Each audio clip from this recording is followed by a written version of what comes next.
Okay, hello everyone. So continuation for part 4 orientation. Okay, contact Japanese recruitment. So the next topic would be about orientation, training, and development. So what is orientation? Hire of person. Okay, a hire of person para sa position. So the next step would always be to orient them to undergo them to training and development para again fit sila sa posisyon nga ilang gi-applyan. So what is orientation? It is helping the newcomer fit smoothly into the organization. Orientation is this is where, okay, imong tabangan ang new hire to fit in, to adjust in the company by imo siya i-tour around the area, ako siya magtrabaho,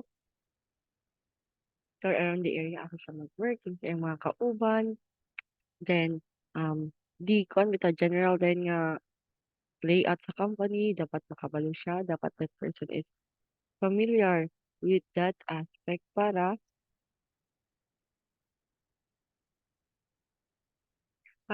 kuan kanang dili siya mawala or at least familiar na siya. Siguro din siya mag-adjust, memorize ang mga places, designation, and so on and so forth. And also with the people, para dili bitaw siya ma-shock na, okay, mao din ni team, ma-manager, mao din ni ako mga teammates, and so on and so forth. So, the desirable characteristics of orientation. So, these are the characteristics of orientation nga. If possible, imuhang yung i-inform, especially katong newcomers. Okay. First, we have the job routine. So, a job routine is where the at minimum the new employee needs to have learned what is required in the job for which he or she was hired, how the work will be evaluated, and who is the immediate coworker and managers. So job routine, at least dapat kabalo siya sa trabaho, iyang posisyon, and who are iyang direct na mga supervisors, direct na mga subordinates para at least ma-inform siya kung mo ni ang account is your as a report directly, mo ni mga kauban, mga admin, we need to work together para smooth ang mga processes. Kay most of the time, ang inyong trabaho kay interconnected. Okay? So, need ka makipag-cooperate kay HR regarding sa attendance. So, ikaw din ang um, hanay sa payroll. After mahanay si payroll, imo din ipa-approve kay accountant. Siya na dayon mag-disseminate sa money. That is would be the organization's concern. So what the organization is about, its purpose, the product, the services, its operation, its history, and it's now understood that local employees perform better if they have this. So try to make that person familiar with the organization, kung sa inyong mission, kung sa inyong vision, kung sa inyong history, kung sa inyong purpose, and so on and so forth. Para at least sila po, okay, na sila sense of identity nga, ah, dili day nga company kay ing ani day ang goal. Ande, pila na din players na nag buan, na nag-operate ng company and it has been offering very good products and services, not just in the local but also international. Sada yun di. So at least kabalo siya iya sa company iyang gihudlan and what are the tools na need na to next would be the organization work and benefits. So upon facility HR department may have a brochure explaining work rules, requirements, overtime requirements, grievance procedures, and elaborate employee benefits. Organization work rules benefits. You need to inform that person's rules with the regulations. But honestly, say for example, ang time in, time out na kay 7 a.m. and 5 p.m. Then nara kay 1 hour lunch. So that would be at 12. So wala na tay other break. So kung gusto ka mag-overtime, need ka mag-fill up og form. Mag-inform ka, mananghit ka sa imong leaders and supervisor, imo siyang papirmahon. after ana imong ipasa sa HR to be approved. Once nga ma-approve, i-inform ka ni HR. Pwede na din ka mag-overtime. Next is nga kay mga concern, please fill up this form. Okay, kani nga form ibutang diya imong concern para ihulog ra din sa Dropbox para ilahan i-check. So next would be ang benefit.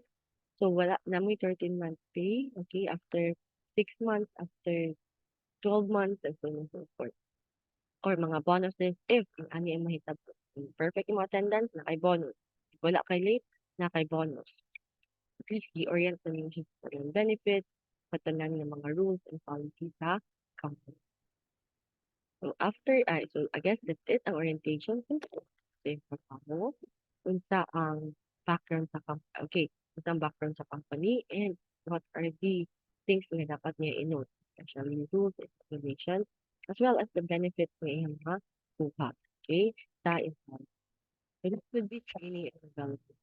So upgrading skills of technical and operational in the employee. So training refers to educating technical and operational employees in how to better do their current job. So training that means enhancing your skills. So this is where even existing or newly hired are should um should participate in or should participate in this. Para naman po sa ilang para again mas ma-better ang ilang job. Trabaho. How about development? So, ganong training and development manggod na permi ang uban. So, again, training refers to educating ha technical and operational mga employees, mostly on giving them skills, okay, skills regarding a certain nga kuan, nga task, or abilities nga mas ilang i-enhance. Well, for development, this is where upgrading skills of professionals and managers. Development refers to educating professionals and managers in the skills they need to do their job in the future. So development is more like kanang imo siyang hinahinayan, okay, hinahinayan ug pa-train regarding a certain trait, a certain skill. Let's say for example, imong i-promote si manager. Okay, i-promote na nimo siya nga manager but na siya kulang. Ang ira din kulang kay mag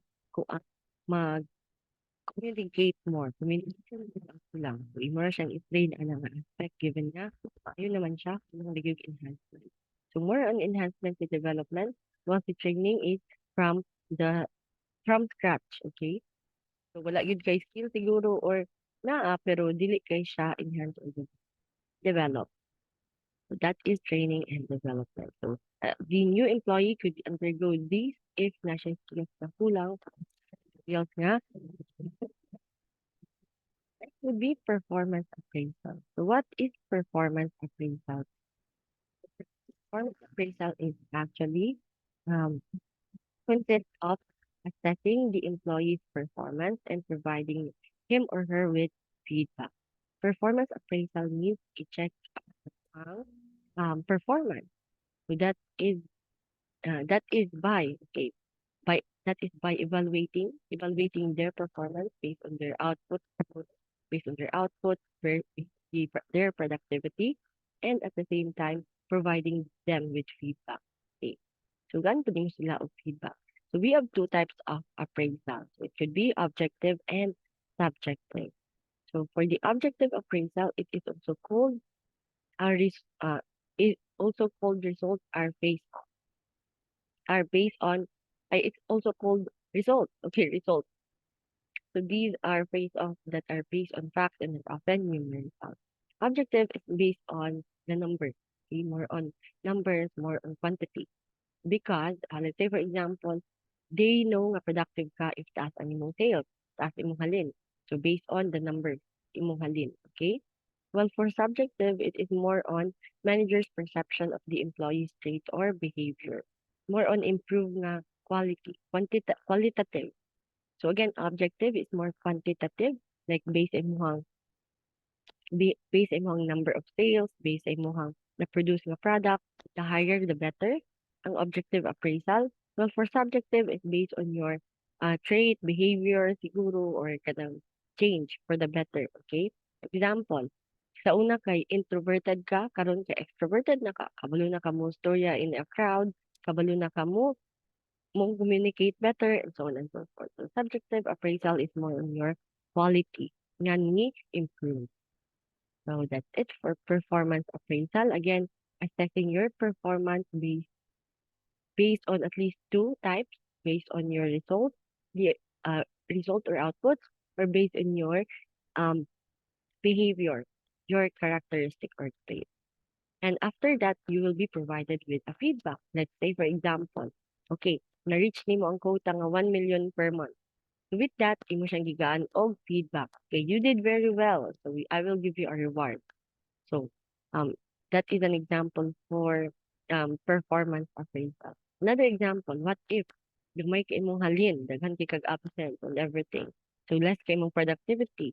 So there would be a feedback nga palihog kog improve sa imong sales, palihog kog improve sa imong um, behavior para again makuan siya, makabalik ka to be productive na employee. Kay if not, you will be subjected um to resignation. Okay, that that is an example for performance appraisal. So for subjective appraisal, we have many types. So it could be trait appraisal. So these are rating of subjective attitudes such as attitude, initiative, leadership, trade. Evaluations may be easy to create and use, but their validity is questionable because the evaluator's personal bias can affect the rating. The trait appraisal is based on your initiative, your leadership, your trait itself. So ang nakapait lang ani kay when evaluations are made, sometimes there is a bias. Let's say for example, there is sa pag-evaluate kay there is a bias kay naa din may personal nga relationship atong imong gi-evaluate nga employee. Mas hindi ay BFF mo or mas hindi ay kayo itong iyak ko, di ba? There would be a bias kung hitabo. If um kana bitaw, you will be evaluating based on trade kay because of favorability. So next would be behavioral appraisal. So these measure specific observable aspects of performance, being on time forward. For instance, although making the evaluation is still somewhat subjective. So more on specific appraisal. Okay. This one is based on traits like say ang batasan ng ano, buutan, but next would be the particular behavior. So actually we have what we call the behaviorally anchored rating scale or bar. So these rates employees from great great to grand in the performance according to skills of specific behavior. Again, so again, these rate employees from greater to grand in performance. So BART is more like a system that comes in their behavior. If they from greater to good, and from greater to lower, and so on and so forth. Unsa ka, one is ang behavior sa company as an individual and as a team. So behavior appraisal, that person is behave, diligent, maayos siya sa iyang trabaho, halubilo with friends, maayos siya with teamwork. So probably with that, you'll recognize that person's behavior. So what should make performance appraisal? So I guess at least two types under subjective appraisal. How about who should make performance appraisal? Mag-evaluate the performance sa nimo. So we have these uh, key persons here. So we have peers and subordinates. So coworkers, colleagues, and subordinates may well see different aspects of views of your performance, such as information can be useful for development, although probably it shouldn't be used for evaluation. So they could, okay, evaluate you, peers and subordinates. Amo kay we have this peers na evaluation. Among i-evaluate among kapwa nga teacher. So that is an example for performance appraisals. More on peers and subordinates nga pag-appraise, pag-check. Okay? So they can assess your performance based on their perspective. Next would be customer and clients, especially in a survey.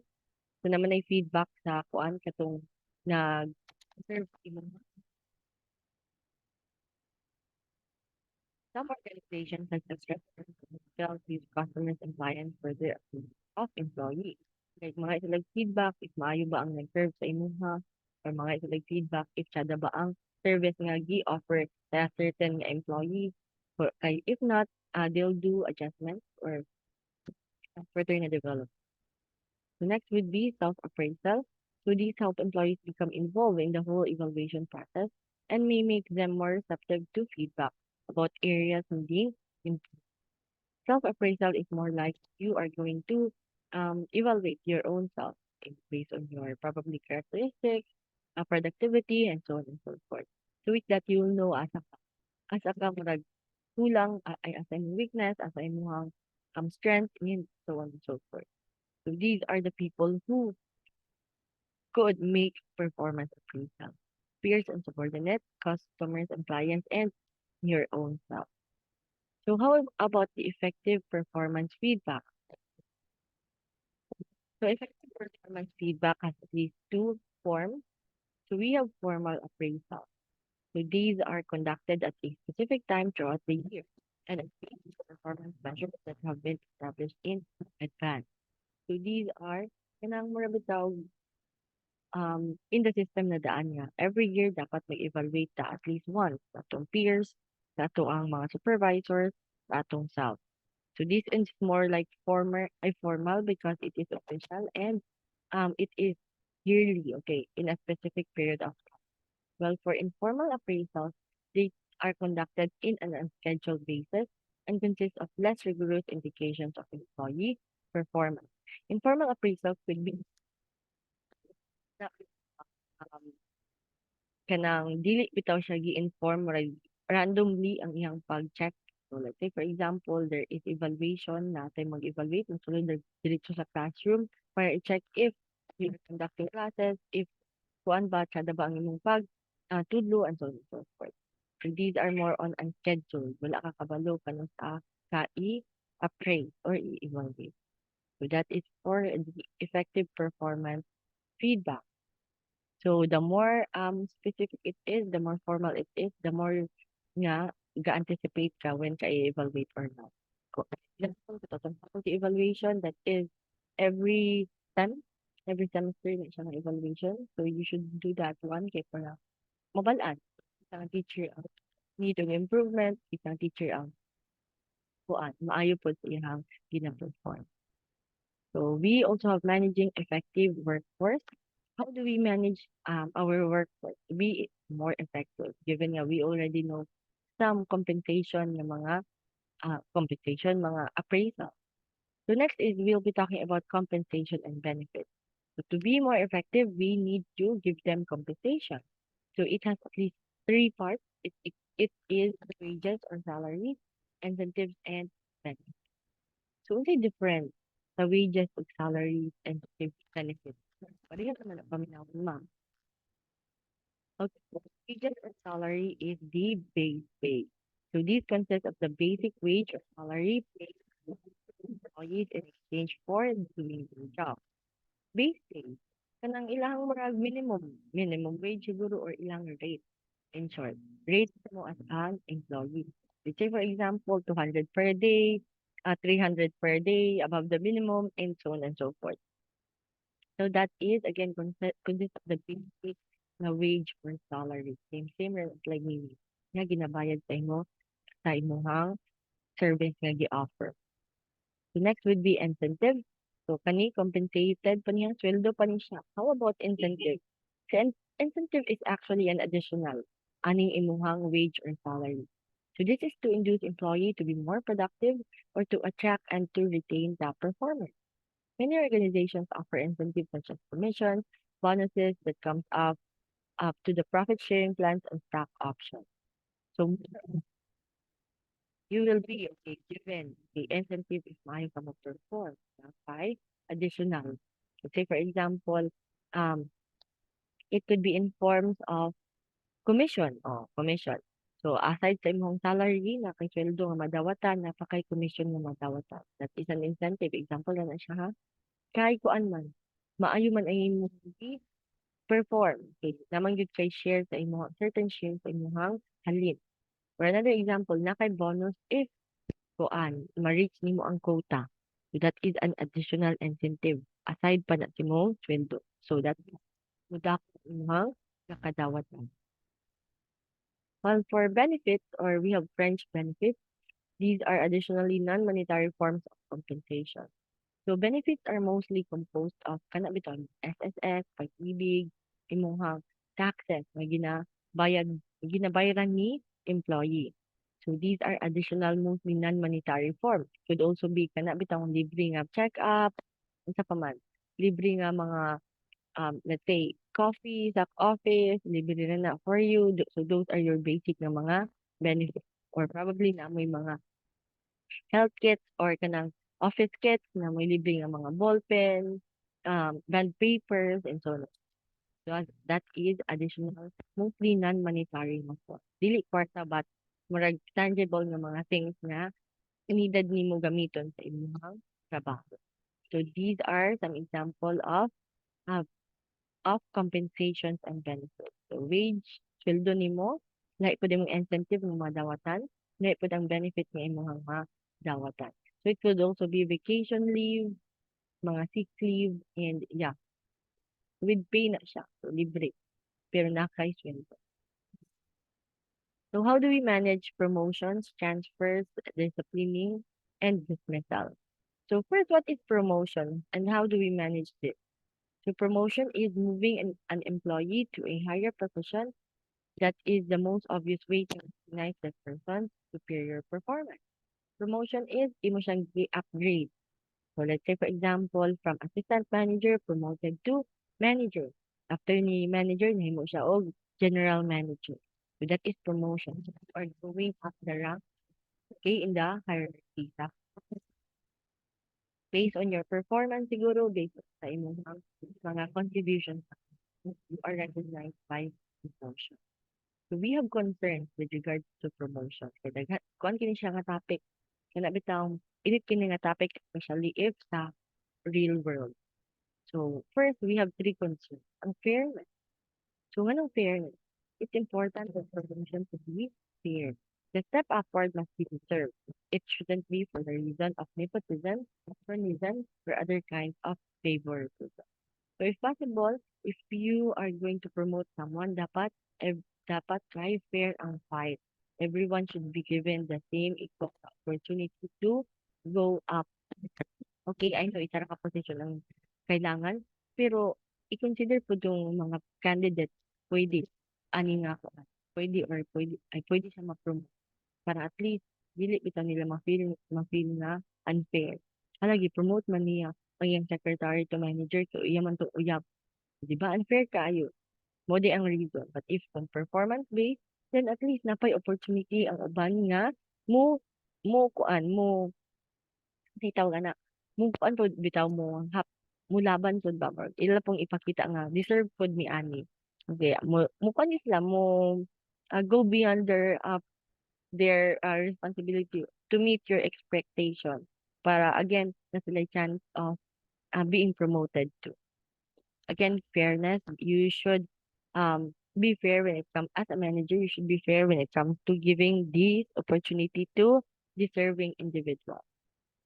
Next would be non-discrimination. So the promotion cannot discriminate on the basis of race, ethnicity, gender, age, or physical ability. So if possible, do not discriminate people. Don't tell me nga imo ring i-promote kay mga Asian, ang imo ring i-promote kay mga white, o, di ba? Based on race, ethnicity, and other types.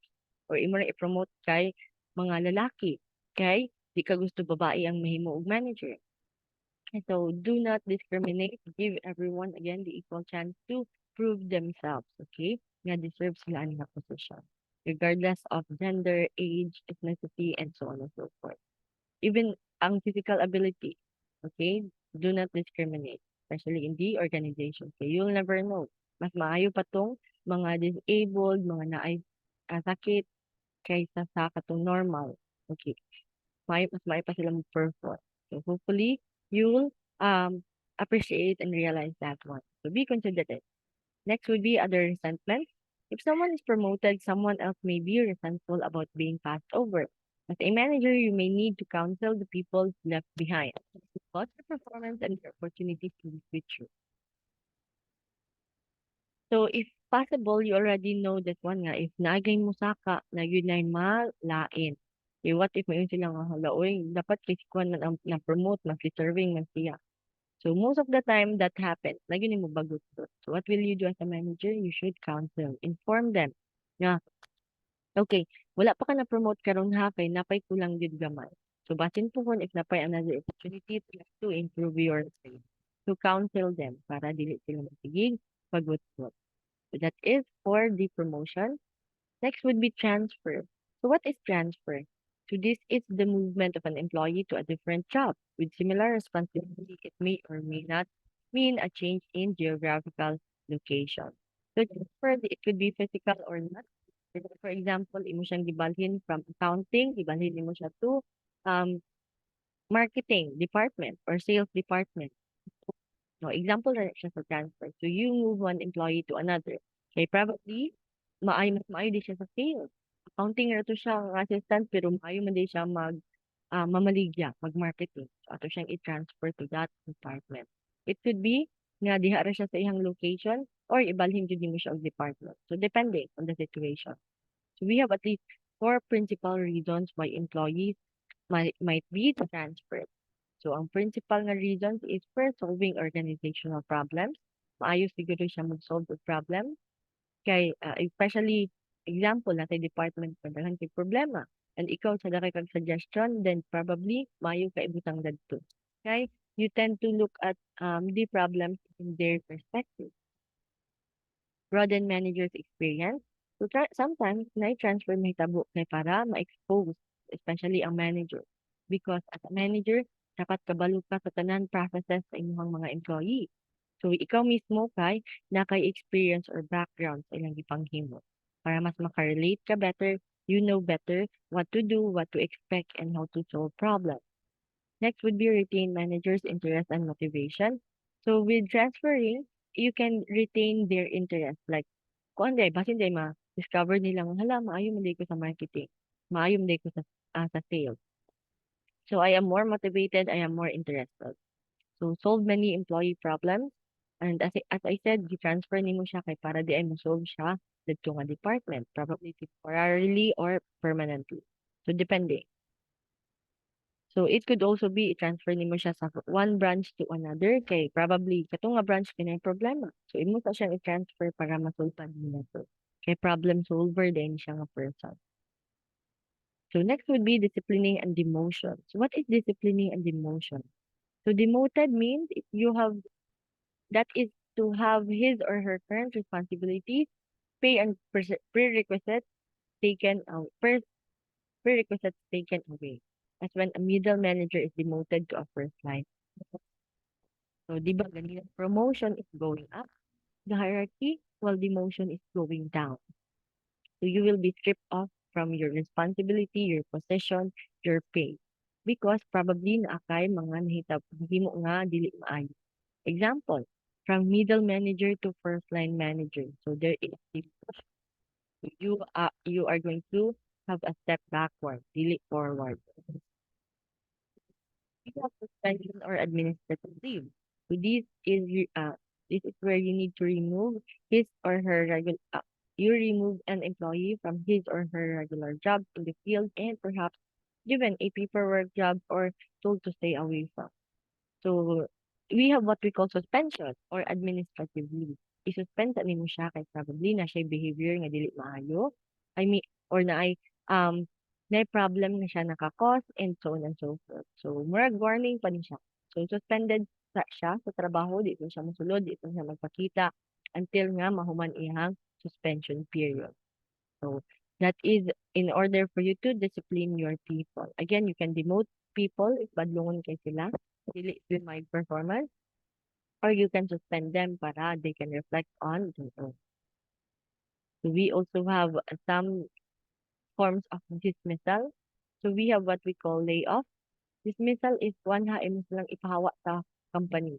So, i-dismiss. So, ipahawa sa company. So, we have layoff. So, they tend to suggest that a person has dismissed temporarily. Layoff means more ipa-resign mo siya. So you are going to be fired from your position. So gilay-off sa namo si Mr. Kuan ken dili na mayo iyang product iyang performance. So layoff imo sa siyang gi-dismiss temporarily, ipabalik ka din siya after 3 months siguro pila ka month. So that is layoff. Dili na permanent ha compared to resignation. So pahawa sa siya for pila ka months, balik ka dali. Next would be downsizing, a permanent dismissal. What happens when a company tends to pagkakasama ng pagamin nila ilang mga empleyado. Kay kuan man kanang let's say si company kay padulungan siya bankruptcy, that means daghan kayo og ipang lay off na people. So ipahawa sa company. Kay need man sila mag-save og cost. Kay padulungan na mag-bankrupt.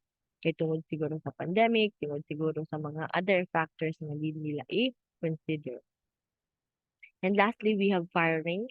So firing tends to mean that people has been dismissed permanently for a certain cause. It could be absenteeism, sloppy work habits, failure to perform satisfactorily, or breaking the law. And firing means you are going to dismiss permanently na dahil. Layoff kay temporarily, downsizing permanently. Again, ipahawag yapon, mas nga murag mas nga pag-fire of people, where firing means imong i-dismiss ang isa ka person due to certain reasons. So it could be grabe na iyang pag-absent, bati kaya ang iyang performance, dili siya ga-perform satisfactorily, and nag-break siguro siya of law or policy sa company.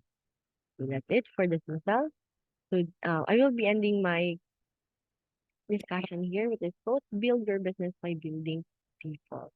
So hopefully you build your business by building people. Enhance your people because they are the uh, key actors when it comes to success in your company.